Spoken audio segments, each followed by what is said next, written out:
On today's Simple Kitchen Explanations, we're talking all about teas.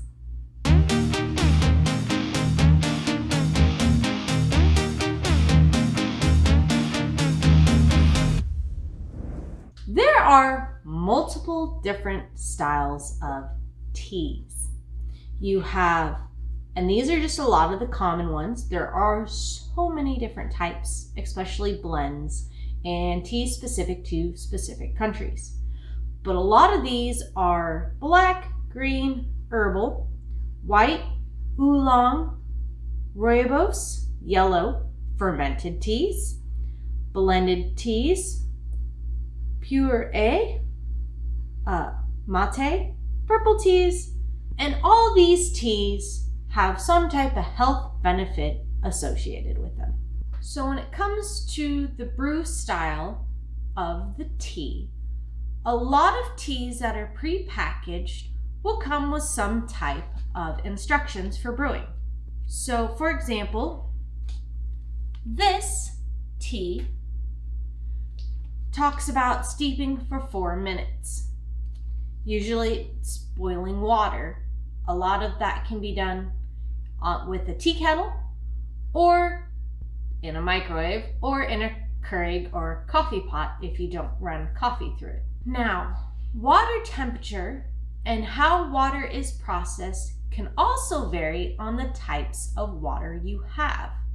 Sometimes water temperatures can affect your tea flavor. Same with water. If it has a lot of hard minerals, you may want to switch to using bottled water or change how you make your tea. For example, this is a blooming tea. A blooming tea is usually something that's dried. It could be a flower. Sometimes it's loose leaf that has a lot of leaves, and when you put it in water, it blooms out. So this blooming tea requires water to be 180 degrees Fahrenheit, and you want to let it sit for 3 or 4 minutes. And the reason a lot of teas have a specific set time for how long to steep it is because your tea can become very bitter or have an overpowered taste, such as mint teas can become very, very strong over time. And some people just don't prefer that type of tea, especially if they're not adding cream and sugar to it. If we're talking about loose leaf tea, such as this, so this is homegrown peppermint tea, dried. You can also go to tea shops and they'll have a lot of different types of packaging for loose leaf tea. There are many different ways to do it. Some people will use like this, so it's a little bowl that has holes in it. You place it in, you pour your tea leaves into it, and then you use hot water to fill it, and usually it comes with a cap so you can keep your tea warm. That's one way. Another way is literally with a teaspoon. This is for like small amounts of tea, because some teas that are loose leaf will require you to use a teaspoon or 2 teaspoons.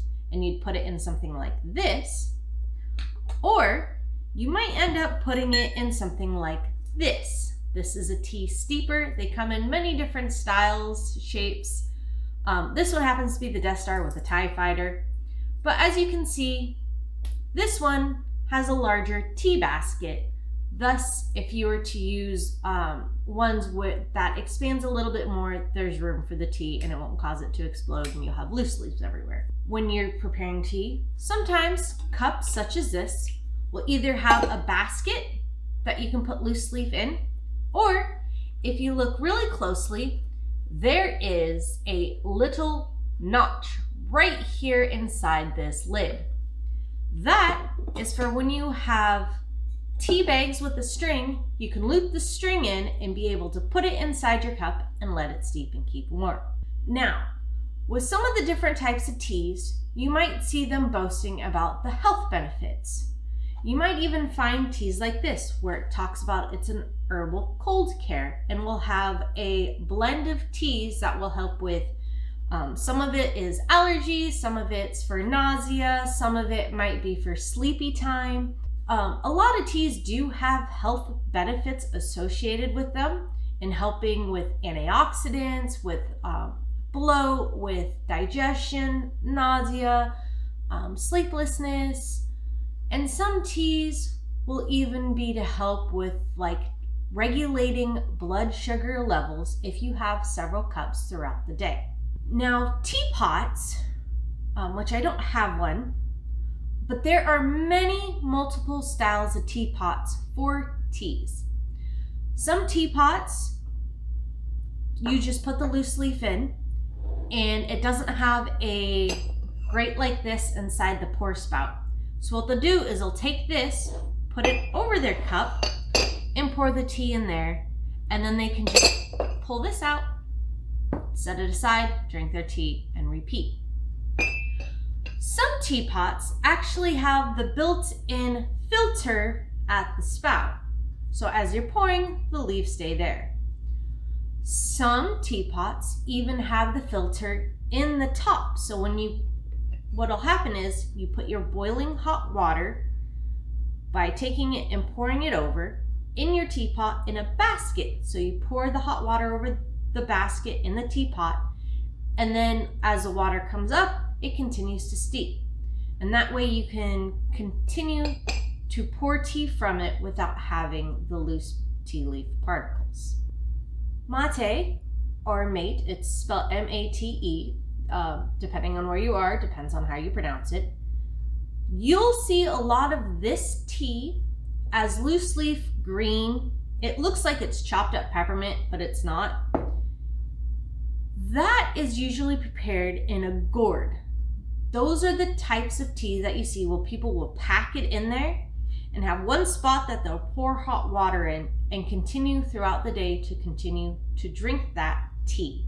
They'll continue to pour tea over the new leaves and drink that whole cup of tea throughout the entire day. People like to use the gourd because once it's dried, it has antimicrobial properties, and you don't wash it in a conventional sense, but you clean it out, but it keeps the flavor of the tea in there. So people who have one of those cups, who've had it for a long time, will swear that's the best tasting tea they've ever had and refuse to give up their gourded cup. Tea is one of those things that can be an acquired taste. Some people, that's all they drink, and they swear by the type of tea that they drink. There are things like this where it's seasonal, where this one's a cranberry vanilla. It's only released during Christmas time. You might have also seen the sugar cookie and the gingerbread, the pumpkin spice teas. All that is like seasonal that people enjoy. They'll just throw it in there, make a cup of tea. Some people will go out and get loose leaf teas from tea shops, or in some places there's tea shops that you go and that's what they do. It's like a tea party for kids and adults. Tea can be very comforting. Tea has a lot of health benefits, but tea can also be one of those things that people either like or they don't like, just like with coffee, just like with any other type of drink. If you like tea, it doesn't hurt to explore the different flavors and different types of teas out there. For those of you who are new to the scene of tea, you can always get just the blended teas to try it out. Some simple teas that go good with cream and sugar might be chamomile for those who want to try tea. There are non-caffeinated teas out there. This one doesn't have caffeine, this one doesn't have caffeine, this one doesn't. But this one, because it has green tea, does have caffeine in it. Some teas with caffeine in them are almost equivalent to the same amount of caffeine you'll get in a cup of coffee. So if you are caffeine sensitive, it's important to know exactly what type of caffeine is in your tea, if any. But I hope this simple explanation today helps you understand the different types of teas out there, and who knows, Maybe with this video, you'll be able to pick up your own tea and give it a go. And we'll see you next time on Simple Kitchen Explanations.